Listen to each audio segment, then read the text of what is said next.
Hey, what's up, everybody? It's BDF44 coming at you with another video. So, all right, man. The NFL is trying to clean up its act. That's what's happening here, man. Straight up.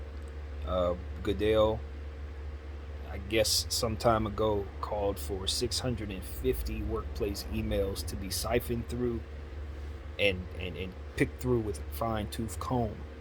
Um, trying to weed out, bad apples in the organization and try to uh, change things within the NFL, try to send them into a direction that's a little more inclusive and a lot more, just overall less toxic is what I want to say.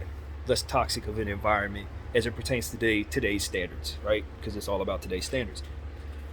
So John Gruden is the guy who's gonna have to basically be the fall guy for his investigation. That's essentially what has happened here.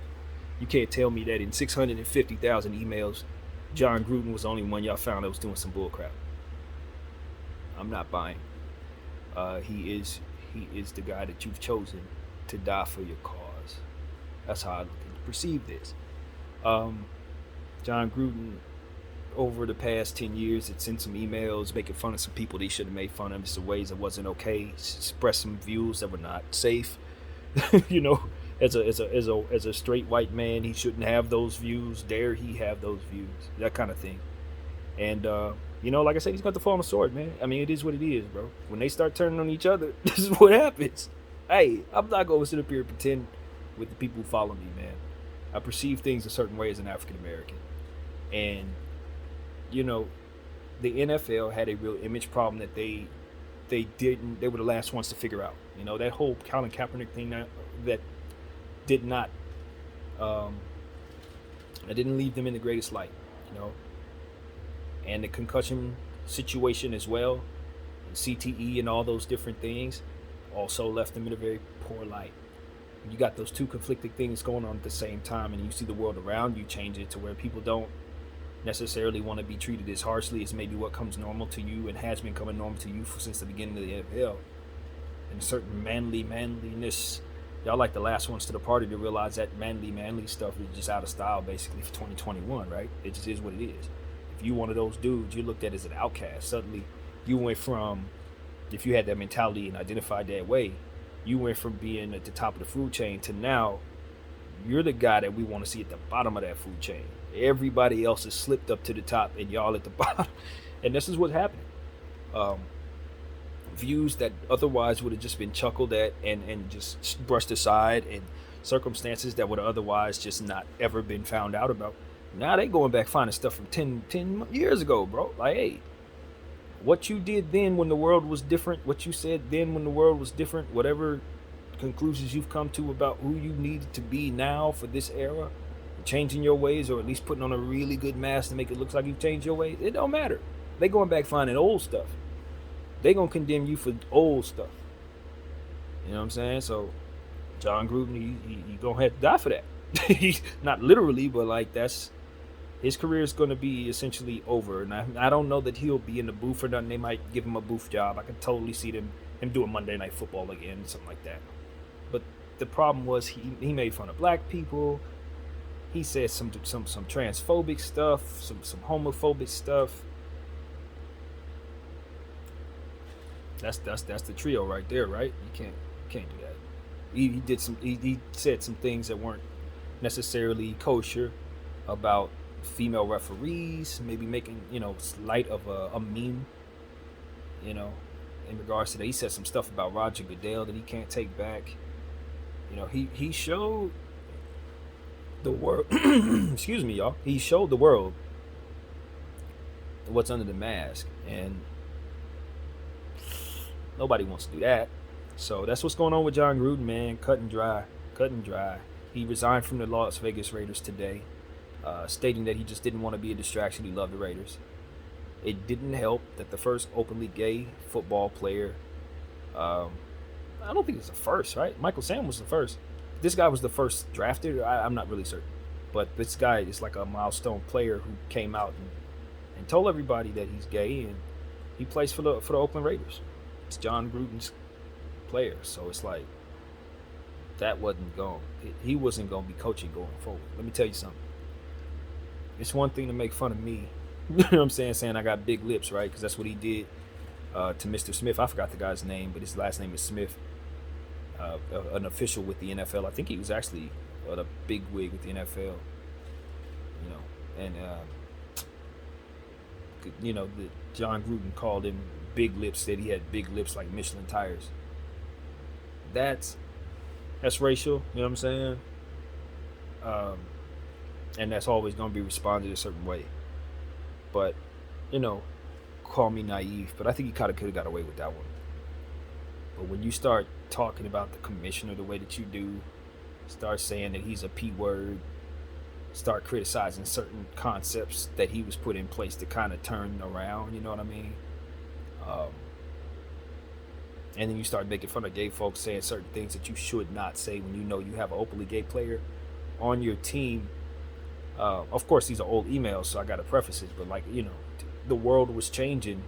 He should have been able to see that maybe keeping written documents of those opinions and sending them outside of his brain was probably just not the smart thing to do. Like certain things you don't want no paper trail of, bro. And those views that you don't want the world to know about, you probably should not be texting those, emailing those, or leaving any paper trail of those in the world, especially if you have a very serious professional environment. You will lose your job.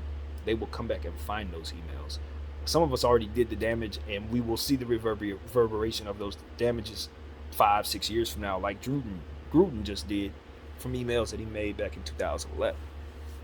Some of them all the way leading up to 2018 too. So he was at this for a while. He just wasn't covering his backside in regards to making sure that his views were not displayed in paper form. You just can't let it happen, man. Can't let it happen. I'm a very when it comes to certain things like this, I believe that two things can exist at the same time. I believe a person can have racist views and also not necessarily perceive themselves as racist or have a racist heart. Do you understand what I'm saying to you? Such a thing can exist. Now, I wasn't raised to believe that such a thing exists, but I've come to see it in some forms that make me understand that it does. Sometimes people just have messed up views, bro. Sometimes people just, because of how they were raised or because of how they interact with the people they interact with, they say things and they feel certain ways. But when they are around other people, that's not who they are. Or when they are around people they respect, that's a view that they don't have in the presence of those people. I don't think John Gruden can effectively prove or disprove anything at this point other than that his mind goes to some very bad places, and ultimately that's all that we got. But I can tell you that my mind has gone to some very bad places too, and that's not all I am. I've said some things in the past I don't agree with today, and if you dig them up, you define me with those things, I'm screwed, because hey, I don't agree with those things anymore either. Sorry. And so it's like, I've heard people say this about cancel culture, and I'm starting to kind of work it into my equation. It's like, do we really leave enough room for people to just not be that way no more?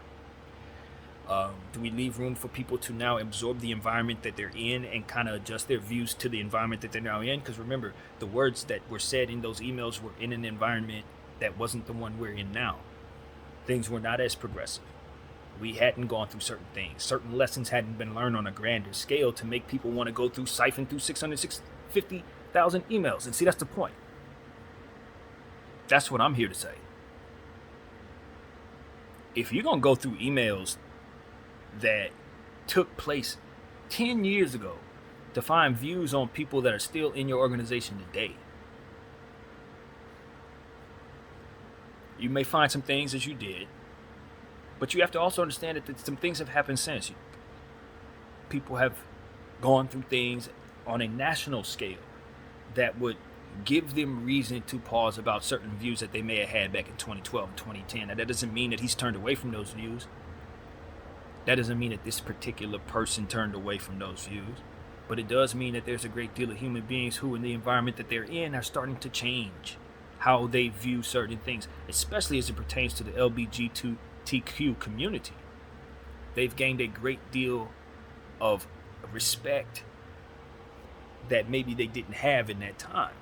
A great deal of power and reverence for their representatives that maybe they didn't have at that time. A certain level of information that could have been gathered for individuals to not be as ignorant as maybe they were back in 2012. Now they're like, yo, I was saying that dumb stuff when I was on that dumb stuff, but I ain't on that dumb stuff no more. Do you understand what I'm saying? Do we leave enough room for that? I don't think I'm in a position to answer that question. All I'm saying is, as of right now, it looks like the answer is nah. When it comes to John Gruden, you gotta go, buddy. And I get it; it's an image thing. The NBA, NFL, is trying to clear up their image. They're trying to end racism, so to speak. And they got Jay-Z in there telling them what they, how to help this situation. He's in there, kind of, PRing the situation from his perspective as well. So there's a different voice in the room. You understand what I'm saying? It's a different voice in the room telling people, hey, this is what you need to do if you're trying to get right in this way.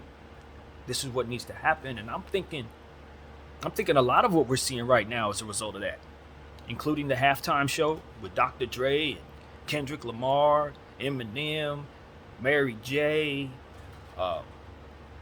Snoop Dogg's on that. Obviously, that represents where the Super Bowl is being held, but most importantly, it represents something that we don't see very often in the NFL, and that's a hip-hop, halftime. And it was reported that it was Jay-Z's idea back when he was doing his deal to orchestrate the halftime performance for this year and maybe some in the future. That was something that was announced back then. So what I'm saying to you is, I think Jay-Z and probably several voices and representatives from different places are now in the NFL boardrooms helping Goodell clean this thing up. And stuff like this is just how it's gonna go. So yeah, he's the first one to fall. I don't know that he's gonna be the last though. I don't know. Like I said, 650,000 emails. You only found one person doing some weirdness? Nah, I doubt that. I seriously doubt that. He's just the first. So if I were in the NFL, I'd have a world of concerns if I knew I sent some emails out over the last 10 years that were not so great. I'd be in a world of concern. But what bothers me is with the notion that I said when I first started this, that he's the only one that's been mentioned thus far, and it makes me think that he's going to be the only one mentioned, and that makes me think there's some bull crap going on there. They're trying to cover up stuff rather than reveal stuff. Here's one. All right, now leave us alone, that kind of thing. Rather than, okay, here's all the dirty laundry we got. Let's get all these people. I don't know if I don't want to be so pessimistic about the NFL, but I'm not sure they'd have so many people left if they were to do that. If they were to actually cleanse out the bad apples, I don't think there would be too many apples. That's just what I perceive the NFL as a conglomerate to be. Just a bunch of folks who kind of still live in the old world. And the game that they play fits that because it's a brutal sport. Unfortunately, we're not in the old world no more, and they need to catch up. And so on and so forth. So that's what I see, man. That's what I see. I see them trying to go toward, hey, we embrace all communities. We are people who love our country, but we also want to hear the minority side of things because we value you guys more so than we did before, because now the numbers show us we have to. So it ain't just about us. It's about y'all too. What's up? What y'all on? And that's what I'm gathering from the NFL. They're listening and then they're trying to take some steps to make it seem like they're doing something.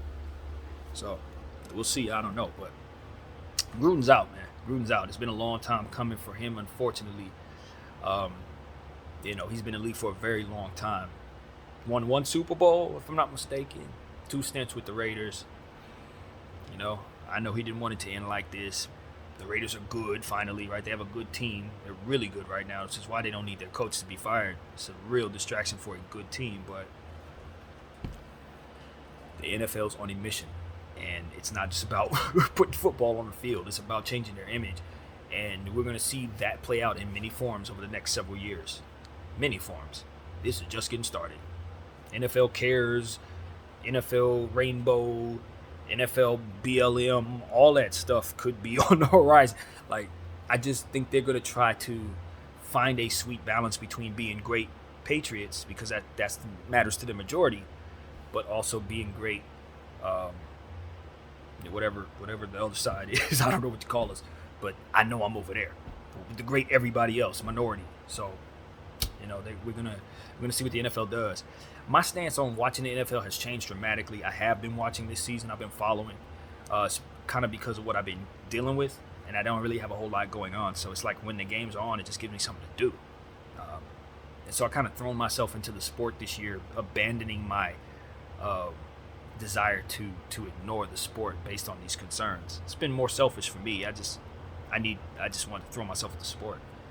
Um, so that's a confession I have to make. I have been watching football. I know I failed, but I did, and it's been a good season. I'm enjoying it as much as I ever have. I don't really talk about it because I don't know the sport like that, but you got some great players out there doing some great things, and I hope that the NFL can find a way to change not only the image but also weed out the real bad seeds, but also change the culture so that the seeds don't continue to go bad going forward. But more so, even more than that, find ways of effectively protecting these players as they continue to grow stronger and continue to become more powerful out there hitting each other. You know, make advancements in technology to protect these players and to continue to train their bodies, and not train their bodies, but treat their bodies, and most importantly, even more so, giving them the right help needed after they retire. That is everything in the NFL. If you really want to make things right with the fans, you take care of the players of the past. You give them good things to say about you. That's the one thing about the NFL and the MLB. A lot of the old players still love the sport. They're still around. They still, just like the NFL, they're still around. They love the sport. But a lot of times these old guys in the NFL, boy, do they go through it after they leave the NFL. Boy, do they go through it.